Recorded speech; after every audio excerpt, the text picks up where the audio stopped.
misaotranao jeso malalo tratrizao fotona mamizao ianaranay antongotrao izahay izay mpianatrao koa mitenenare jeso malalo izahay iaino tsaranao ka iroteny avy aminao itoetrabetsakao amponaya koa mitenenare jeso malalo izahay iaino tsaranao ka iroteny avy aminao itoetrabetsakao amponaya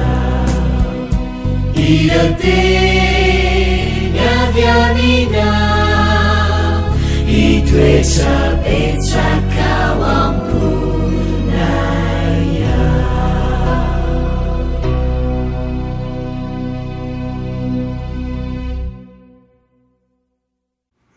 Fahalemerabantsika tsirairay avindray tonga eto amin'ny fandraisana ny lesona ho an'ny tanora zokiny isika amin'ity anio ity mpifaliana sy ampitiavana ihany koa ny zarantsika ny ten'Andriamanitra. Alohan'ny dirantsika ny amin'ny lesona anio dia hivavaka isika. Ianay tsara indrisy-danitra atolotra ianao ny dera lasa ny asa sy ny voninahitra. Sotranao tsara eo fa mbola nomenao izao fotoana izao indray ahafahanay mandinika ny teninao. Mangataka aminao indrindra izay mba hiasanao amin'ny fiainanay. Ianao indrindra nombony aikinany fonay tsirairay avy. Aminaran'i Jesosy, amen. Lohaten'ny lesonantsika androany dia manao hoe manazava ny hevitry ny teny. Rehefa ny ela ny fivavahana kristianina dia teraka ny fifanankalozan-kevitra mahakasika ny fifandraisana eo amin'ny teny sy Andriamanitra. Nanana fiandohana tokoa manko ny zavatra rehetra ary fantaina mipetraka dia hoe nanana fiandohana tahaka ny zavatra rehetra ve ny teny.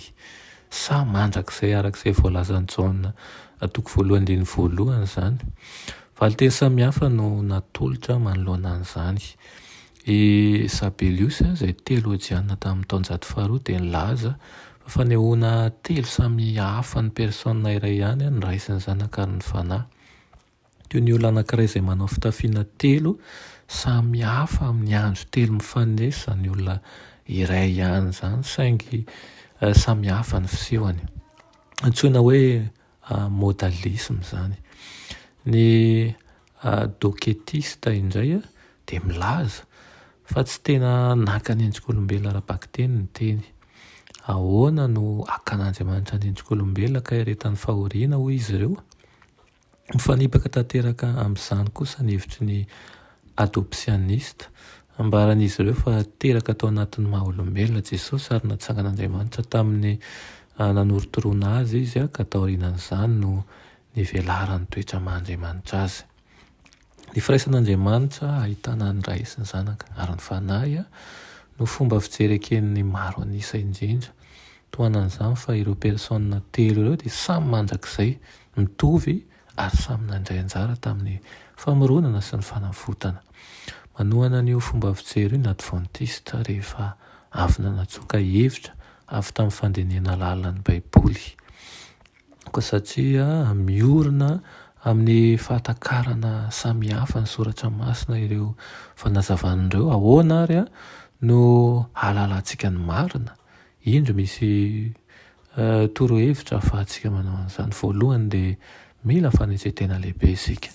Faharoa, atambara ireo andalan-teny soratra masina izay mifandraika amin'ny lohahevitra ary jereo izay ifandraisana izany. Soratany teboka manan-danja songadin'ny mpanoratra ohatra hoe averina vakiana ny Jaona toko 1:1 ka hatramin'ny 7 izany ary jereo ao inona no hitanao misongadina ao mikasika ny anjara-toeran'i Kristy sy ny asany. 7, apetrao ny fanontanianany amin'ny fanazavana izay mifanentana indrindra amin'ny ankamaroan'ireo toko sy andininy. Raha tsy mifanaraka amin'ny hafa ny andalan-teny 2 na 3 dia anontany io ny tenanao ny anton'izany. Mety manomba-tombana fotsiny ianao na koa hoe mahita hevitra misongadina eo amin'izay tsy misy an'izany na ny famadika amin'izany.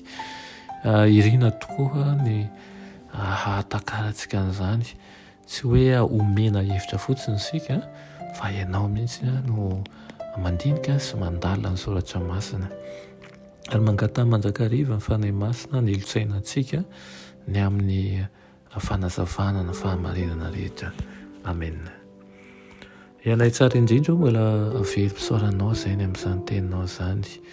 Misy ny zavatra izay manahirana ny sainay tokoa rehefa mamaky ny fahamarinanao zay, kanefa misy matoky zay fa rehefa eo ny fanahinao masina dia afaka ny anazava zany eo amin'ny fiainanay.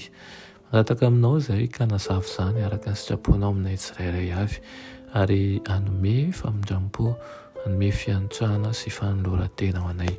Aminaran'i Jesosy. Amen.